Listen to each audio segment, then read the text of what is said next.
Jésus, sachant que son heure était venue de passer de ce monde au Père, ayant aimé les siens qui étaient dans le monde, mit le comble à son amour pour eux.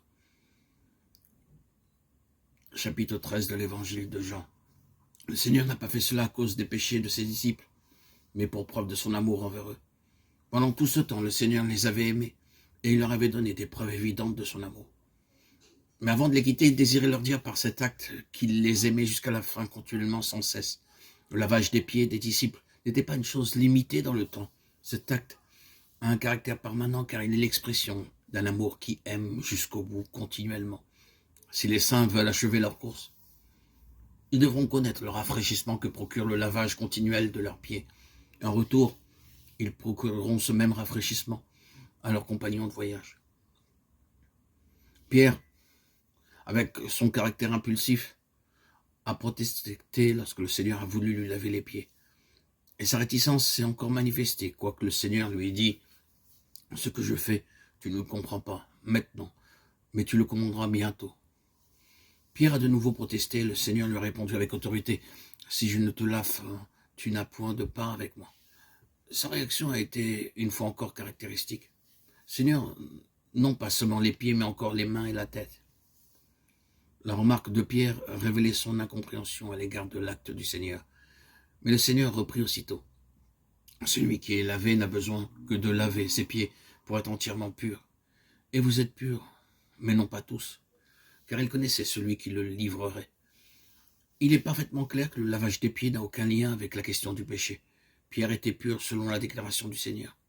Et parce qu'il était pur, il ne lui était pas nécessaire d'avoir tout son corps lavé. Cependant, il déclare de manière tout aussi claire qu'il était nécessaire que les pieds de Pierre soient lavés. Ce n'était pas un luxe, c'était une nécessité. Cela est tellement nécessaire qu'en cas d'un refus de la part de Pierre, cela aurait fait obstacle à la communion. Quelle grande perte cela aurait représenté. Cela pourrait nous aider à nous rappeler que lorsque cet incident eut lieu, les Juifs portaient des sandales. Celles-ci les protégeaient bien peu de la poussière du chemin. Il était donc dans les coutumes de se laver les pieds après un voyage. Mais ce qui est souligné ici, c'est ce qui est positif au lieu du négatif. Le renouvellement au lieu de l'enlèvement des souillures. Lorsque le Seigneur a lavé les pieds des disciples, il ne leur a pas reproché de les avoir souillés pendant le chemin. Il ne les a pas non plus exhortés à marcher en faisant plus attention. Car la poussière qui s'attache aux pieds de celui qui marche sur les routes poussiéreuses est inévitable. C'est pourquoi une réprimande n'était d'aucune utilité. Ce qu'il fallait, c'était un peu d'eau répandue sur les pieds fatigués et salis.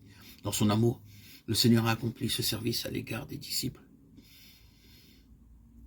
Tant que les citoyens des cieux sont pèlerins dans ce monde, même lorsqu'ils forcent le pas sur leur chemin, selon le dessein de Dieu, ils foulent des chemins poussiéreux et leurs pieds inévitablement portent des traces de terre.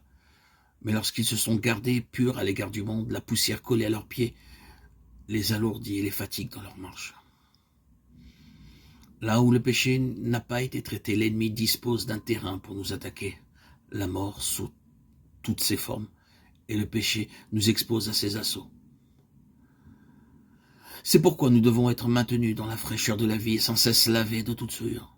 Même lorsque nous faisons attention à tout ce qui pourrait nous souiller, il arrive parfois et de manière inattendue que nous perdions notre enthousiasme. Le contact avec ce monde nous a marqués. Nous avons mal aux pieds à cause de la poussière et du mauvais état du chemin. Ces choses ont sapé nos forces. Nous avons la vie, nous l'avons reçue lors de notre nouvelle naissance, mais cette vie a perdu de sa fraîcheur et nous avons besoin d'être renouvelés.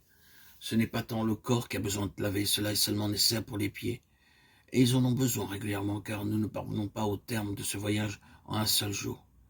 Lorsque nous marchons sur ce chemin et que nous perdons notre vitalité, nous sentons que quelque chose ne va pas bien dans tout le corps.